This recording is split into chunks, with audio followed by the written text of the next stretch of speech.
पश्चिम बंगाल में अगले कुछ दिनों तक बारिश का अनुमान। आने वाले हफ्ते के पहले 4 दिनों तक पश्चिम बंगाल में हल्की से मध्यम बारिश की संभावना जताई गई है। उत्तर बंगाल के सभी जिलों में बारिश हो सकती है। वहीं दक्षिण बंगाल के कुछ जिलों जैसे दक्षिण 24 परगना में भारी से अति भारी बारिश का पूर्वानुमान है। नदिया उत्तर 24 परगना, हुगली और हावड़ा में भी गरज चमक के साथ बारिश हो सकती है। कोलिम्पोंग और जलपाईगुड़ी जिलों में भी बिखरी हुई भारी बारिश और बिजली गिरने की संभावना जताई गई है। ऊपरी वायुमंडल में साइक्लोनिक सर्कुलेशन बना हुआ है जो समुद्र तल के करीब स्थित है। मानसून ट्रफ यानी मौसमी अक्षरेखा दीघा के पास से गुजर रही है। दोनों वर्धमान, बीरभूम और मुर्शिदाबाद जिलों में भी भारी बारिश हो सकती है।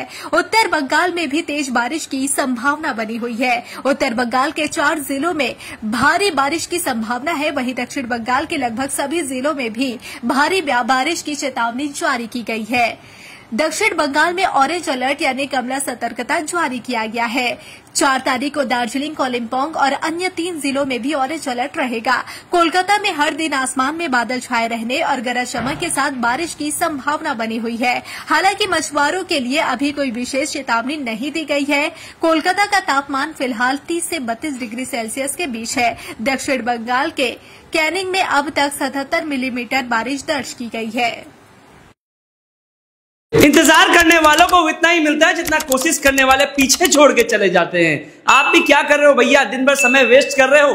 अब समय आ गया, अपने समय को इन्वेस्ट करना है। अपना व्यापार चालू करा के दे रही है कंपनी। अभी का भी कॉल कीजिए। আপনার প্রথম সপ্তাহের প্রথম 4 দিন তো আপনার তার আগে আপনাদেরকে আমি সিনপটিক সিচুয়েশনগুলো একটু জানাই। প্রথম হচ্ছে একটা আপার এয়ারে একটা সাইক্লোনিক সার্কুলেশন আছে। সেই সাইক্লোনিক সার্কুলেশনটি আজকে অবস্থান করছে নর্থ ওয়েস্ট বে অফ বেঙ্গল, মানে উত্তর পশ্চিম বঙ্গোপসাগর এবং তার সংলগ্ন গাঙ্গেয় পশ্চিমবঙ্গ এবং উড়িষ্যা কোস্টের। এবং এই যে আপার এয়ারের যে সাইক্লোনিক সার্কুলেশনটি, এটি সমুদ্রপৃষ্ঠ থেকে 1.5 কিলোমিটার থেকে সমুদ্রপৃষ্ঠ থেকে 5.8 কিলোমিটার এই যে লেয়ারটা, এই লেয়ারটাতে দেখা যাচ্ছে, কিন্তু সারফেসে কিন্তু কিচ্ছু নেই। ঠিক আছে, সারফেসে কিচ্ছু নেই। আর এছাড়া যেটাকে বলে মৌসুমি অক্ষরেখা, মনসুন ট্রাপ পশ্চিমবঙ্গে আমাদের পাস করছে দীঘা দিয়ে পাস করে তারপরে ইস্ট সাউথ ইস্ট ওয়ার্ডস হয়ে নর্থ ইস্ট বে অফ বেঙ্গলে এটা ডুবে গেছে। আর আপনার এই কারণে মানে এই সিনপটিক সিচুয়েশনের জন্য সপ্তাহের প্রথম 3 দিন মানে আজ, কাল এবং পরশু, এই 3 দিন পশ্চিমবঙ্গের প্রত্যেকটা জেলারই অধিকাংশ স্থানে হালকা এবং মাঝারি বৃষ্টিপাত হওয়ার সম্ভাবনা রয়েছে। এবং সপ্তাহের লাস্ট 3 দিনে আর কি, অর্থাৎ 4, 5, 6, 7, সপ্তাহের প্রথম 3 দিন না, সপ্তাহের প্রথম 3 দিন কারেক্ট।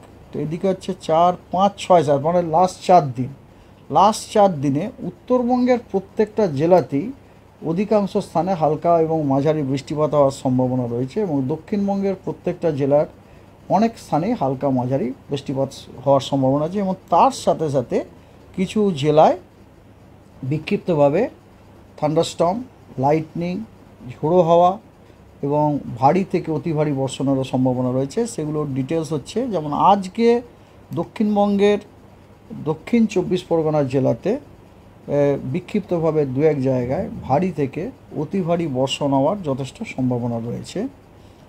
এবং তার সাথে বজ্রবিদ্যুৎ এবং ঝোড়ো হাওয়া ঘন্টায় 30 থেকে 40 কিলোমিটার বেগে। এটা ছাড়া নদিয়া, উত্তর 24 পরগনা, হুগলি, হাওড়া, কলকাতা, পূর্ব মেদিনীপুর, পশ্চিম মেদিনীপুর, বাঁকুড়া এই জেলাগুলোতেও কিন্তু বিক্ষিপ্তভাবে 2-1 জায়গায় থান্ডারস্টর্ম, লাইটনিং এবং ভারী বৃষ্টিপাত হওয়ার সম্ভাবনা আছে। এবং দক্ষিণবঙ্গের অন্যান্য জেলাগুলোতে বিক্ষিপ্তভাবে বজ্রবিদ্যুৎ এবং ঝোড়ো হাওয়া 30 থেকে 40 কিলোমিটার প্রতি ঘন্টায় থাকার সম্ভাবনা আছে। এবং উত্তরবঙ্গের জলপাইগুড়িতে আর কালিম্পংয়ে 2-1 জায়গায় বিক্ষিপ্তভাবে ভারী বর্ষণের সম্ভাবনা রয়েছে। এবং উত্তরবঙ্গের দার্জিলিং, 2 দিনাজপুর, মালদা এবং জলপাইগুড়ি, কালিম্পং, দার্জিলিং এই জেলাগুলোতে বিক্ষিপ্তভাবে বজ্রবিদ্যুৎ এবং ঝোড়ো হাওয়া ঘন্টায় 30 থেকে 40 কিলোমিটার থাকার সম্ভাবনা আছে। এই হলো আজকে। আগামীকাল দক্ষিণবঙ্গের সব জেলাগুলোতেই বিক্ষিপ্তভাবে বজ্রবিদ্যুৎ এবং আপনার ঝোড়ো হাওয়া 30 থেকে 40 কিলোমিটার প্রতি ঘন্টা হওয়ার সম্ভাবনা আছে।